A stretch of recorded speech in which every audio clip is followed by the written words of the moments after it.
Okay, that's okay. I think it's a joy to have you here, and thank you very much.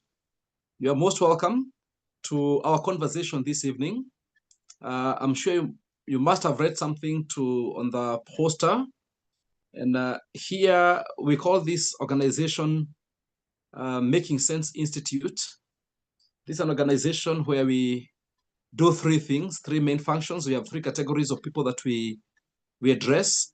The first one is the category of people who have a salary, they have an income, they are employed. We help them to understand how they can create wealth through their salary, how they can convert their salary to wealth creation, and how they can understand that when they report to their places of work, they are selling a skill. So in short, they're entrepreneurs. So we help them understand that. But number two, we help startups, people who desire to start up businesses so that they may start well. They may lay a good foundation. If they don't lay a good foundation, then businesses collapse. So we help them understand that, how they can lay a good foundation. But number three, we have another category of people who are already in business. They have existing businesses, and we help them scale up. There's no point of having 10 employees when your business has a capacity to grow to have 100 employees. So we assist them in that sense. So that's what we do. And we have a conversation this evening where one of us will help us understand about common mistakes that people make at startups level. So that's why we're here, and you're most welcome to have our conversation today. So allow me to welcome our speaker tonight, that he may carry on from there. Welcome, Mr. Kiriinya. My name is Gitau Mushogia. I'm the CEO and the founder of Making Sense Institute. Karibuni sana.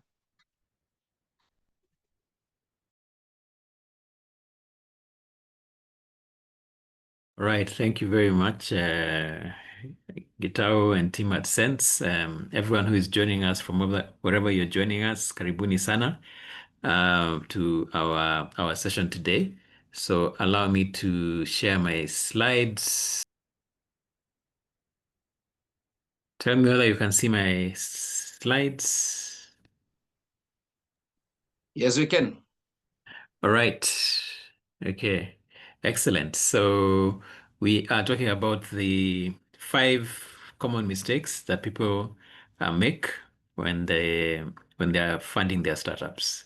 So I'd like to begin by asking a simple question: Has anyone in the team, the ones who are attending today, ever come to a point in your business that you needed to look for funding, especially at the startup stage? Do you have anyone, and what's your experience? So maybe let's just start there, and we'll pick it up from there. Yeah. Hold on, stand by. Yeah, does it have to be my own personal business or any business that I've been involved in? It could be any, but just to share your Any experience. business, yeah. Yes. Yeah, any business. Yeah, it was. It's a business a real estate business, and the beginning, the company was the company which has started the real estate business, obviously to start the vision that it had. Yes. It had to borrow money, actually, quite a bit of money. Yes. And to find the funding to start the vision. So that was very challenging. Well, it was okay. Let's say putting your vision together and putting it on paper and doing a business plan and doing the regulatory documents and putting down a bankable document was maybe not the difficult part. But I think, but from my experience, later on was when it was challenging, because you start, you're on the ground, you've started up, you're even advertising, you're even you have gone to the public and told the public, this is my product, come and buy it. And this is the price, and so on. So yeah, once that has happened, you have a bank loan. So you try and as much as possible to sell your product, but in the economy, in the economy of in the economy, in the real estate business, the economy has a large effect. The economy, how the general economy is going. So it has a large effect on what happens to your product. So Yes. even after borrowing the money and now having to repay, or Yes. having to think that you need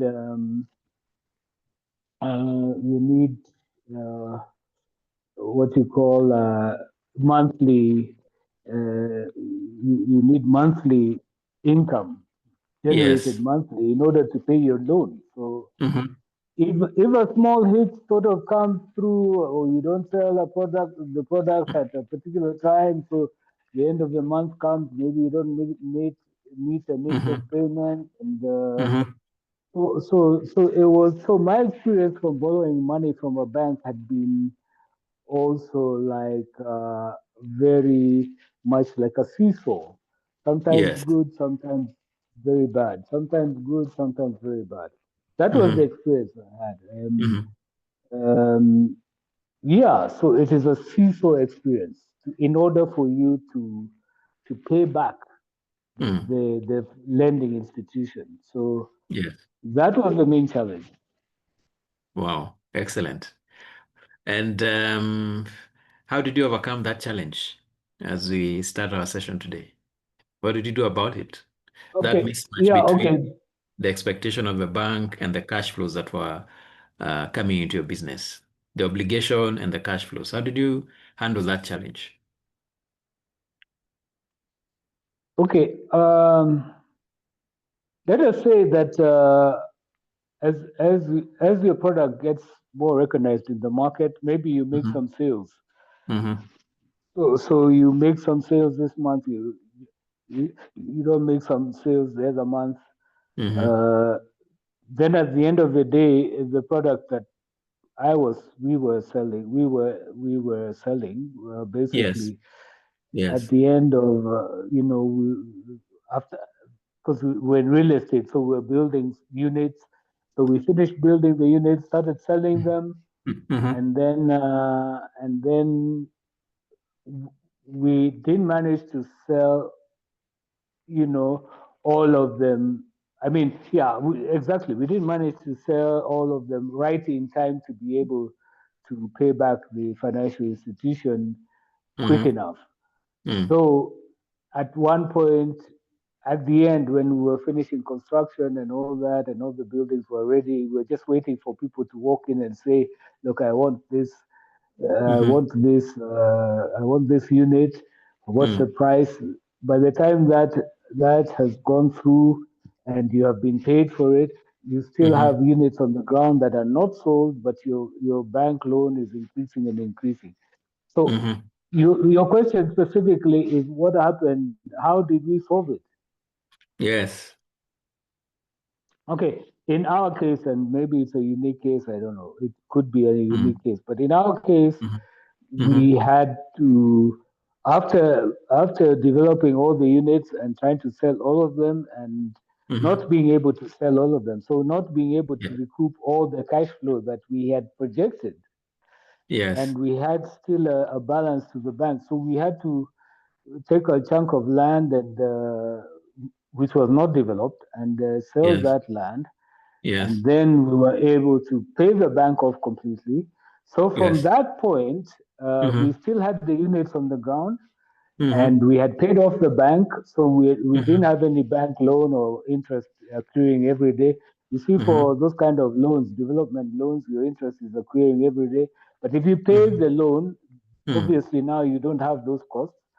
So, but you have the units on the ground, and so even up to now, we still have some units on the ground which we haven't sold, but Yes. we don't have a loan, so to speak. Okay.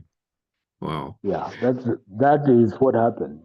I think by the grace of God, anyway. Thank you very much, Victor, for sharing your experience. So allow us to move on. So my name is Kiriinya Kithinji. I work for an organization called Wild International. And of course, we are partnering with the Sense Institute for this series of webinars. I'll explain what we do at the end of this webinar. But for now, we're talking about the 5 mistakes that startups make when it comes to financing their businesses. And Victor has been generous enough to share the experiences, his experience rather. So when you talk about startup funding, really, the discussion is about what? You have a newly established business, and the purpose of startup funding is what? To cover the expenses for launching the business. Pretty much that's the space that we're talking about. And of course, a startup is just that, a business that is just launching out. So now there are types of funding rounds for startup. This is just a bit of background knowledge. So we have what we call a funding. Let's talk about the funding round. There's what we call pre-seed. There's Series A, Series B, Series C. That's just the general arrangement.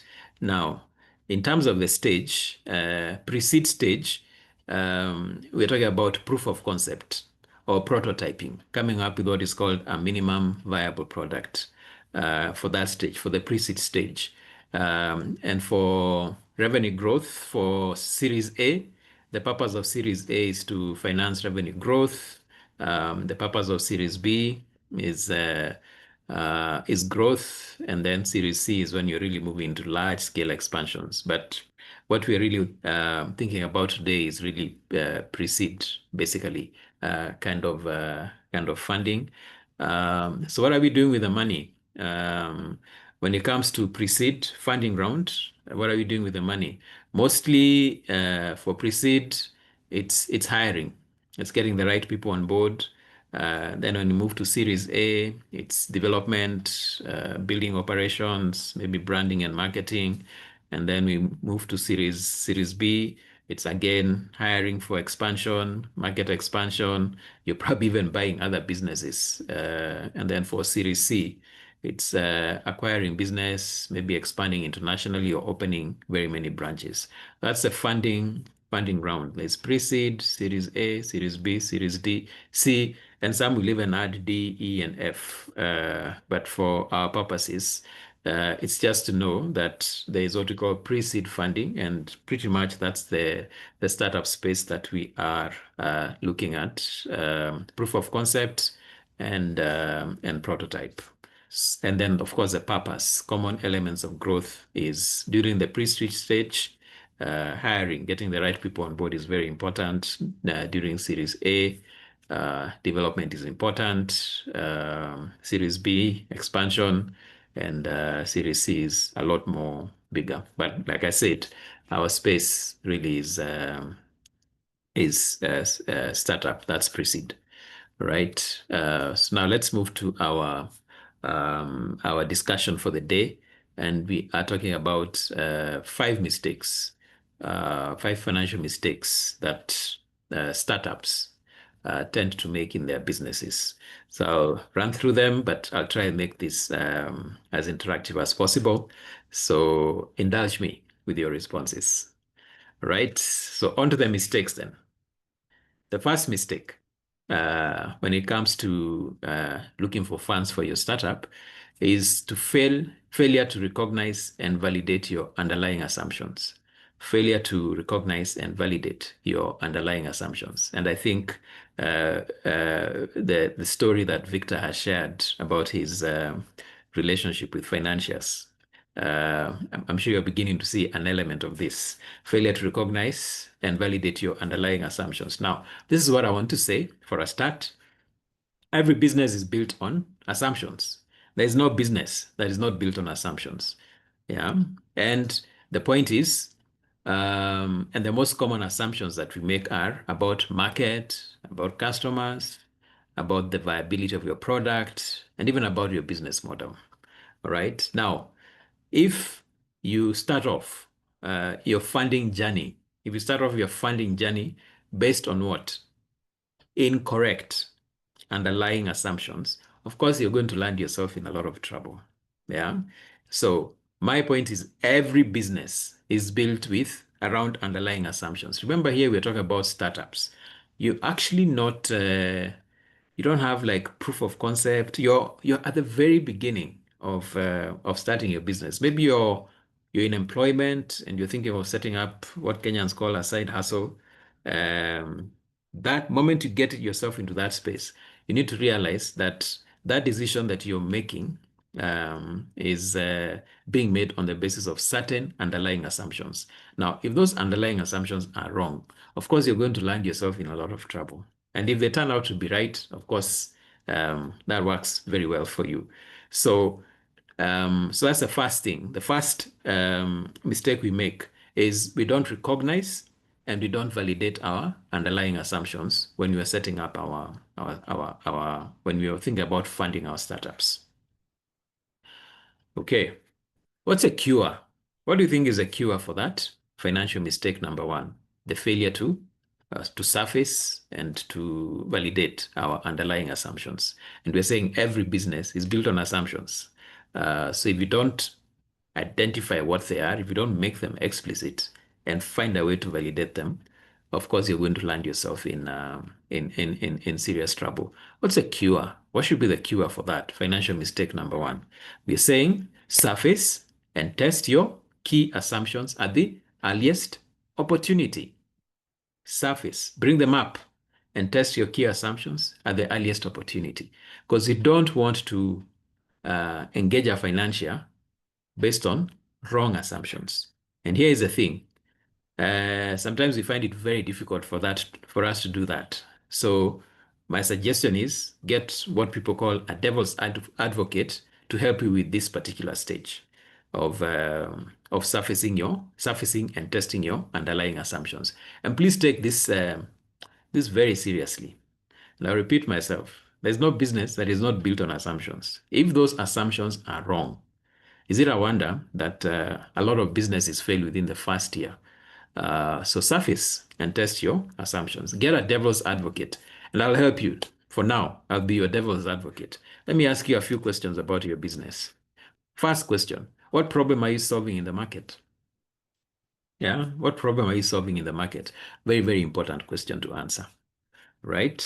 I'm playing the devil's advocate. Number two, is it even a problem worth solving, really? Yeah, is it a problem worth solving? And here we're talking about not what you are trying to do for yourself. No. What you're trying to do for the market. What problem are you trying to solve out in the marketplace? Is it a problem worth solving? That's question number two. Question number three, who is it that has that problem anyway? Yeah, who is it that has that problem that you want to solve? Yeah. And then the fourth question, what's preventing them from solving the problem? So here I'm helping you to surface your assumptions. What problem are you solving in the market? Can you really articulate it for us? Then the second question is it a problem worth solving, or should you just let it go? The third question is, can you identify the people with that problem? And the fourth question is, what's preventing the people that you're targeting from solving solving the problem? Now, we've said mistake number one, you don't get your assumptions right. I hope those 4 questions will begin to stimulate you to think about the assumptions that you have. So that's the first mistake. Let's talk about mistake number 2, what we call premature debt.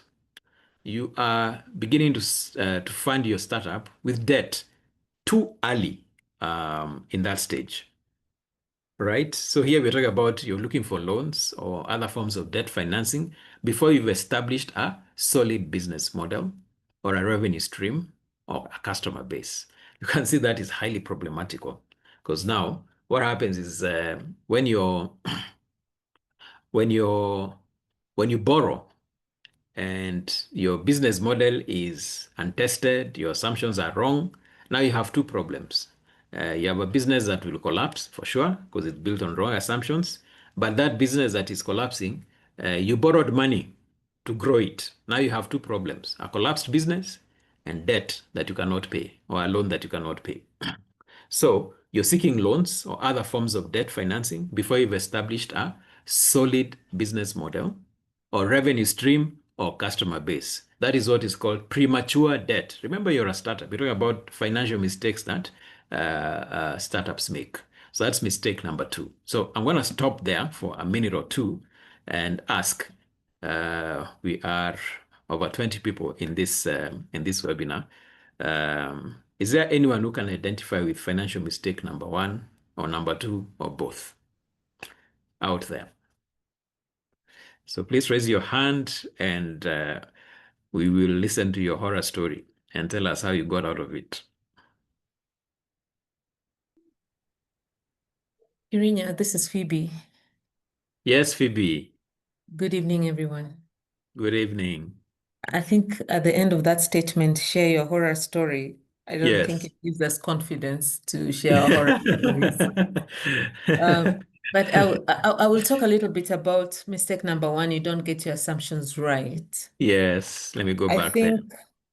I think it's not.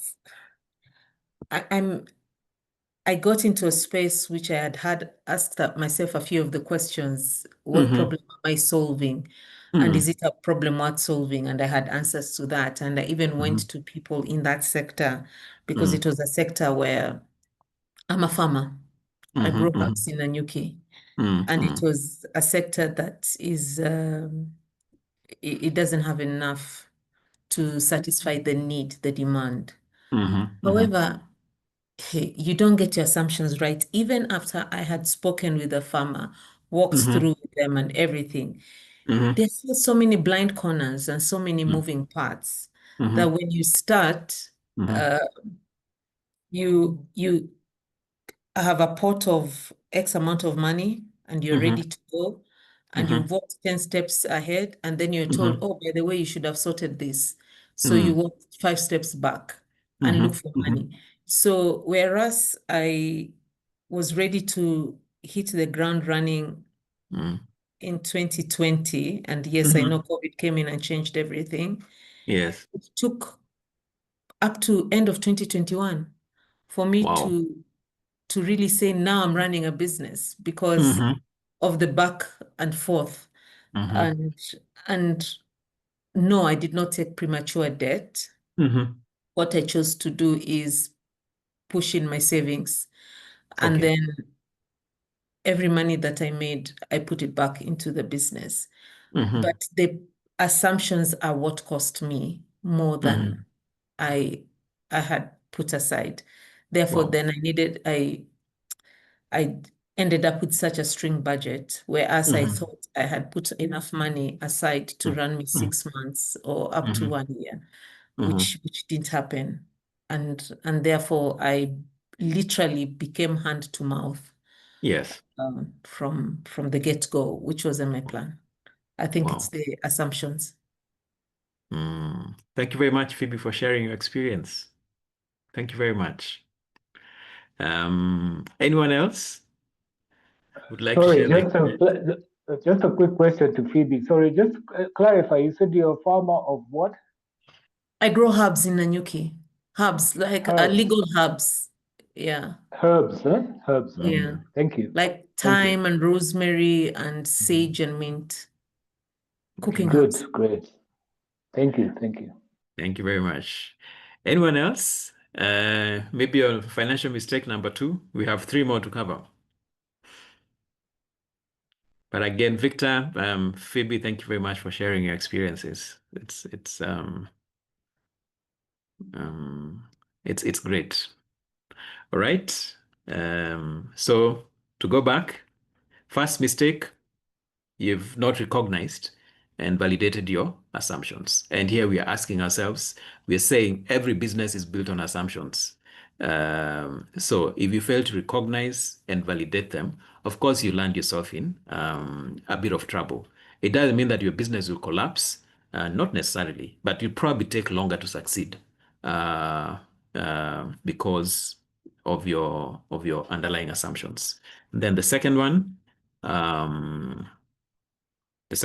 is taking premature debt. You take a loan too early in the business. And of course, if number one is true that your underlying assumptions were faulty, then now you have two problems to solve. You have a business that is not generating cash, doesn't have a stable revenue stream, and then you have debt to pay. Of course, that lands in a lot of trouble. So what do we do with premature debt? What's a cure for premature debt? It's explore alternative financing options and focus on revenue generation. I'll explain that once I'm done with the 5 financial mistakes. Explore alternative financing options. Don't take debt too early in your business. Don't take debt too early in your business. Explore other financing options. We call it patient capital. Patient capital, and I think Phoebe has alluded to that, like your personal savings, for instance, that is patient capital. But don't rush to the bank too early for matured and end up with debt management troubles. All right, so allow me to move to financial mistake number 3, wrong estimation of funding needs. Wrong estimation of funding needs. That's the other mistake. We're covering 5 of them today. So in this case, you're saying you're overestimating or underestimating your funding needs or the speed at which you can achieve profitability. So, of course, the effect of that is you ask for more than you need or less than is necessary. Now, there's nothing as bad as inadequate funding. So you need 100,000 shillings, you get 50,000. So why are you going to get the rest of the 50,000? But if the requirement was 100,000 shillings and you get 50,000 shillings, it will not help you because maybe you wanted to buy a machine worth 100,000 shillings. Unless now you probably find another machine worth 50,000 shillings. Now, on the other hand, if you need 100,000 shillings, why do you want to look for 200,000 shillings? So wrong estimation of funding needs is another financial mistake that startups tend to make. What's the cure for that? You need to establish your short-term and long-term goals to find to guide your financing or your funding needs. And here I want to say this. It's always good when you're looking for funding for your startup to link that funding with opportunity. You have an order for 10,000 tons of a product or something like that. That's an opportunity. That's opportunity-driven funding. Now, the other kind of funding, which you should probably avoid like the plague, is problem-driven funding. I can't pay my rent. I can't pay my suppliers. I can't pay my salaries are in arrears. Those kind of things. That is problem-driven funding. As a rule of thumb, it is good to avoid problem-driven funding because especially if you're borrowing to solve a problem, it's a lot better from a commercial point of view or from a strategy point of view to borrow to finance opportunities, not to deal with your problems. You've not paid salaries for 6 months, KRA, I don't know, you have taxes for arrears for 7 months or something like that.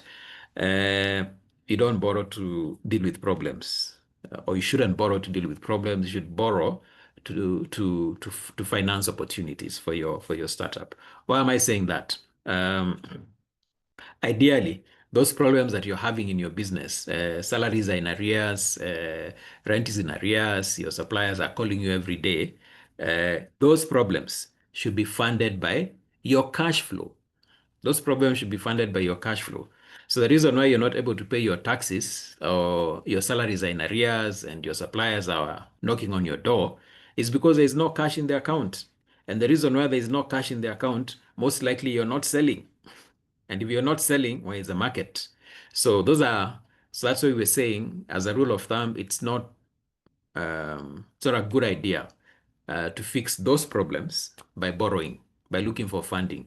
You probably have a more fundamental problem. Maybe there's something wrong with your business model. Maybe you have a wrong product. Maybe you're targeting the wrong market, or you probably don't even know the problem you're solving in the market. So don't don't look for funding to deal with your problems. Look for funding to deal with your opportunities. And now once you do that, then you need to establish your short-term and long-term goals. So the short-term goal, I need to buy stock. The long-term goal, I need to double my production capacity to guide your funding needs. All right. Wrong financial partner. Then we'll take a short break and listen to our experience with this. Financial mistake number 4 is having the wrong financial partner. Okay. Now, when you're talking about wrong financial partner, it's whether how the investors or the lenders or financial advisors that you're working with that do not align with your vision for your startup. They don't align with your values. They don't align with your goals. But this can also include partners who lack the necessary expertise or resources to support your business effectively. So I'll pause there. Now for the other two that we've discussed. Wrong financial model, wrong financial partner, and the other one is wrong estimation of funding needs. Has anyone of us gone through this kind of experience? And we'd really appreciate if you could share with us. Wrong estimation of funding needs, and then wrong financial partner, whether it's an investor or something like that. Maybe we're not really looking for horror stories, but if it turns out to be a horror story, it's still fine.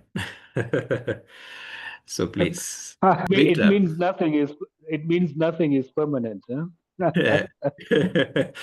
Horror stories mean things that had been so elephant that, but because you're here and you can be able to talk about it, maybe that's a good thing. Huh? Yes, excellent. All right. So anyone who'd like to share? So you said the first financial mistake is that you're building your business on wrong assumptions, and then the second financial mistake is premature debt, taking premature debt too early. The third financial mistake is wrong estimation of funding needs, and the fourth is misaligned financial partner. So anyone with experience on number 3 and number 4, wrong estimation of funding needs and wrong financial partner. Anyone with any experience in that? So then allow me to go to number 4, but please feel free to chime in. All right. The financial mistake number 5 is wrong financial product. Wrong financial product. So there's wrong financial, and then the other one is wrong financial product itself. Now, this involves, we're talking about choosing financial products such as loans, credit lines, or investment vehicles, whatever, that don't suit your startup's needs, leading to unfavorable terms or maybe high cost or inadequate support. So it's easy to make a mistake on this misaligned financial product. For instance, I'll give an example from the banking world. We've seen circumstances. There's a banking facility called an overdraft. Now, what's an overdraft? An overdraft is very short-term lending, and it means the bank allows you to overdraw your account up to a certain level. So for instance, if the bank has given you an overdraft of 500,000 shillings, it means you can go as low as minus 500,000 shillings. So when you get to zero balance in your account, you can go now minus 500,000 shillings. Now that's a short-term product. Supposed to be paid through regular cash flows. And regular cash flows, of course, means that you're selling every day, or at least in a regular basis. So now if you use that bank overdraft, it's a very short-term lending product to buy like a piece of land. Now you have a big problem right there, because assuming you're in the business of buying and selling land, so you go and take an overdraft, and then you buy a piece of land, and the cash flow for clearing the overdraft will come in from the sale of land. Now we know, those who are in certain kinds of businesses, just how long it takes for the money to come back. For instance, if you're in real estate. So that is called a product mismatch. So it's still a lending product, but it's the wrong lending product for you. So the people who take overdrafts, for instance, are retailers like supermarkets and the rest, because they have a very, very high turnover, and the cash The cash flow is very regular. It's daily. It happens every moment, as long as the organization is open. But now, if you use that bank overdraft, which, like I said, is allowing your account to go below zero up to an agreed limit, 100,000, 20 million, 5 million, whatever figure it is, to buy a long-term, something that matures in the long term. Of course, you have a mismatched financial product, and it will land you in a lot of trouble. So financial mistake number 5 is wrong financial product. So to summarize, we have you're building your business on untested assumptions. You're taking debt too early. That's premature debt. And then you fail to do a proper estimate of your funding needs. Number 4, we said it's wrong financier or wrong financing partner. And then number 5, it's wrong financial product. Those are the top 5 mistakes that startup makes. All right. So now, how do you match? We're talking about the wrong financier and wrong financial product. How do you match the two of them? So look at this diagram here. We have your profit and time. So when you're exploring your concept, you're at the concept stage. Concentrate on keeping your cost very low, and then you self-fund. And then there's what we call bootstrapping. Our friend Phoebe alluded to something we call bootstrapping. I'll explain that in a short while. She gave us an example of bootstrapping. Then there's pre-seed stage. Here, the best kind of funding is self-funding, bootstrapping, friends, family, and grants. That's the best kind of funding. Now, when you're starting up, which is really where we are talking about, you can do crowdfunding, you can do angel funds, and you can do venture capitalist. I'll explain that. So hold your horses. When you're launching, now that's early stage. You've moved away from startup. Now you're on early stage. You're actually on the ground and you're moving. So crowdfunding is one, angel funds are another one, and venture capitalist. Like I said, hold your horses. I'll explain what angel funds are. I'll explain what bootstrapping means, and I'll explain what venture capitalist means. So now when you start growing, of course, it's venture capitalists. And when you mature, that's when you start looking for banking funds. Bank funds are debts. And if you're top of the range, of course, now you can list at the Nairobi Securities Exchange. That's IPO, initial public offering. So that's the way the funding goes. So, and you can see when you're still exploring your concept, you're thinking through, you're ideating. Surely you cannot start doing an IPO, initial public offer, or even think about debt. So match your funding and your funder with the stage of growth. That's what this is really trying to say. And you can see as time goes on, we expect profit to increase. And the more profit increases and the longer you spend in your business, the more eligible you are for debt financing. But earlier on, certain kinds of financing are more suited. And because we are dealing with the startup stage, really, you can see the ideal source of funding for startup stage is crowdfunding or angel funding or seed venture capitalists. So now let me explain what that means. Let's talk about bootstrapping. What exactly is bootstrapping? It's a process of starting and growing a business using personal savings. And Phoebe gave us an excellent example.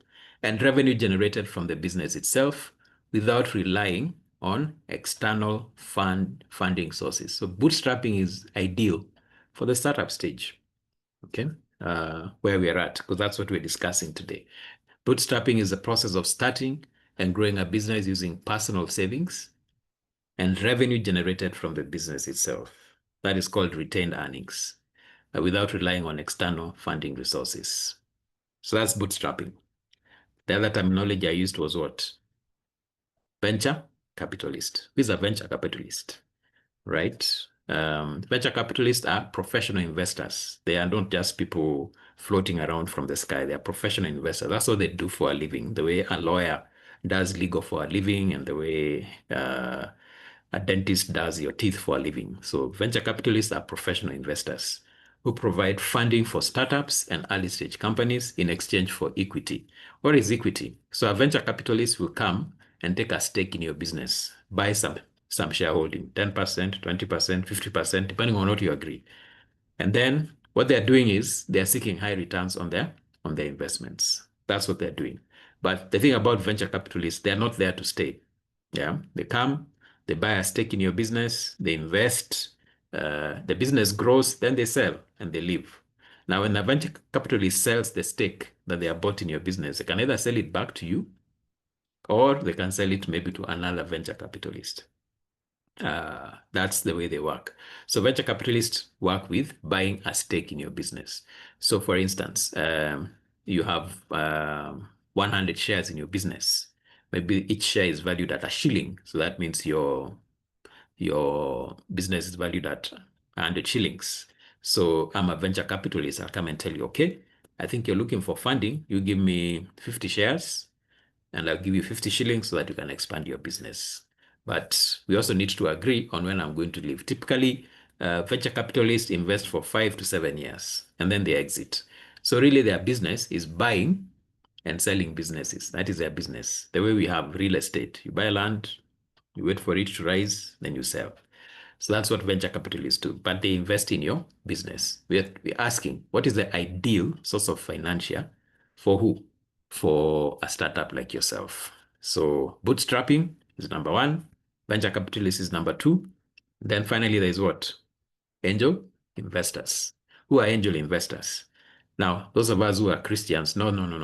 It's not angels from heaven. It's just a name that we use.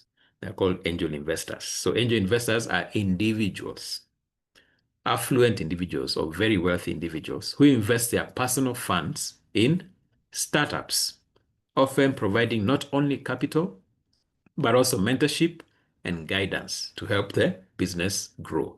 So you can see the difference. The venture capitalist is a professional investor. That's what they do for a living. They come, look at your business, we agree, I take a stake, we grow together, I sell the stake, either back to you or someone else. But angel investors are individuals, yeah, who invest their personal funds in startups, and they provide not only capital, but they'll mentor you. They say, no, that's not the way you make cakes. No, you don't put them for 50 minutes in the oven. You're supposed to do it for 45. It's now they're helping you. They can even introduce you to their networks. They're like, oh, I know people who love cakes. Yeah. And these ones buy like 500 cakes every day. Let me introduce you to them. Those are wealthy individuals. These ones are investing their personal savings. They're not exactly professional investors. These are people who want to make money and they also want to support. So those are the kind of investors who are ideal for the startup stage. First is yourself. You bootstrap your personal savings. You call your friends. They say friends, family, and fools, plus your own personal savings. That is bootstrapping. And then you reinvest the money that you're making. Or you can take a venture capitalist, or you can take an angel investor. What is the sequence? Bootstrapping first. It becomes very difficult. Now you look for angel investors. It's because, and then the angel investor will work with you. And then after that, they'll introduce you to a venture capitalist and you continue going like that. So that is the sequence. So you start with bootstrapping, which is yourself and your business and your friends, your family. Then you move to angel investors because now your family has run out of money. So now angel investors are affluent, they're wealthy, they come and invest, they grow with you. When, by the way, an angel investor does not do debt generally. They also take a stake in your business. So when the angel investor moves you from point A to B, the next person who comes in is a venture capitalist. So that is the sequence. So allow me to stop there. So to summarize, 5 mistakes we make. Number one, you're starting a business with untested assumptions. So they might land you in a very long, in a bad place. Because, and we said every business has underlying assumptions. So do you know them? Have you tested them? Secondly, taking debt too early. Thirdly, the third mistake we make is wrong estimation of funding needs. The fourth mistake we make is the wrong financial. And then the fifth mistake we make is the wrong financing product as such. So allow me to stop there, and I think we can take questions. Then we can wrap it up for the evening. Over to you, Pastor G. Thank you, Mr. Kiriinya, for such a wonderful conversation this evening. I mean, it's quite informative, and I know that we have quite some information that you've gathered this day as investors, as business people, as entrepreneurs. So allow me to open the floor for Q&A. Feel free to either unmute yourself and pose that question, or else you could drop your question at the chat box.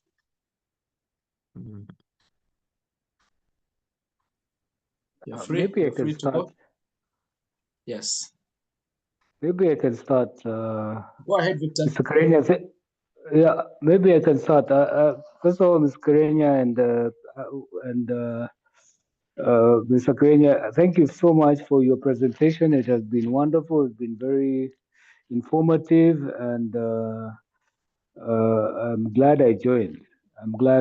It's been very informative, and your presentation skills are excellent. So thank you for that, first of all. Then my main questions were, where does a startup or somebody who wants to start a business get these several things? The venture capitalist or I think there's three: venture capitalist or the angel investor. Yeah, I think is that two or three? Okay, those are the two That's I two. remember. Where would one get that? Where would you practically get those? Okay, excellent. That's to be fair, that tends to be a bit of a niche market. Unlike, for instance, the banking sector where everybody knows there's an Equity or a KCB or an ABSA, whatever, that tends to be a bit of a niche market. But they actually exist. Like in Kenya, we have a Business Angels Network. There's even one for Christians called the Christian Business Angels Network, among others, of course. And then there are also venture capitalists. They're there. But it will surprise you. The government can also be a venture capitalist in your business. I'll give an example of an organization called Kenya Development Corporation. Yeah. Kenya Development Corporation can actually fund you from idea, as long as the idea makes commercial sense, and of course, as long as in the spaces that they fund. For like the Kenya Development Corporation, I think they fund education, they fund tourism, they fund, I think, climate action and those kind of things. And you can actually show up with an idea, assuming it's a valid idea, and they can build it from there. So they can behave both as an angel and as a venture capitalist. So so my quick answer to you, Victor, is that yes, it's a bit of a niche market, unlike the wider banking space that we know, but those things exist. And for starters, they exist in associations. Those angels have an association, and the venture capitalists also have an association. So what we need to ask ourselves is, where are those associations to be found for venture capitalists and for business angels? But I know at least one of them. It's called Christian Business Angels Network, and that's pretty much Christians investing in businesses that are aligned to their values, not necessarily with other Christians, but they're aligned to other values. That's the one I know. And then I know another one called, I think, Victoria Ventures. I think they're based at Strathmore University. Those are venture capitalists. So those are the two that I know, because it's a bit of a niche market. Victor, I hope I've answered your question. Yes, you have. Thank you. Excellent. Very well. Thank you, Asante. Yeah, thank you. Thank you. Any more questions or comments? As the questions come, or as the comments come, I remember I had a business almost 15 years ago, which had all the 5 mistakes. And you can imagine how horror. What a horror story it was at the end of the time. Yes. Any other question? It's clear actually because you're speaking in past tense. You had a business. Oh yeah, that's very true. That's very true. That is exactly. It's really a Right. horror. Okay. Any other Excellent. question? Any other question or comments? Okay. All right. Then over to you, Pastor G. Thank you very much. Thank you very much, Kiriinya. I look forward to the next conversation that we'll have next week on Thursday. What we do is that every Thursday we gather here, this being the first webinar that you're having. We'll be having a series of trainings every Thursday, 8 to 9, with amazing speakers like Kiriinya. Again, he's coming back on Thursday to take us through another piece. And I know that we'll get to learn and to grow. I said earlier, for purposes of those who joined late, Gitao Mushoge is my name, the CEO and the founder of Making Sense Institute. This is where we have three categories of people that we address. The first one is the people who are salaried and they desire to grow their wealth. And with their salary, they're able to grow that wealth. But number two, we have startups. People have an idea. They don't know how to put that idea into a business. We help them to convert that. And finally, we have people who are already in business and they desire to scale up. It doesn't help to have a business that has 10 employees, but it has the capacity to have 100 employees. So we help them with that. And we have classes that we run for the different categories. So you can sign up and be part of that. And then I'm sure admin will give us more information once you get to sign up, once you get to choose to participate in that. And I know that you will benefit out of this. We have amazing facilitators, amazing teachers, amazing coaches who will coach you, train you, and take you through this particular space. Now, thank you very much for coming. Make sure that next week you attend, same time, same place, same day.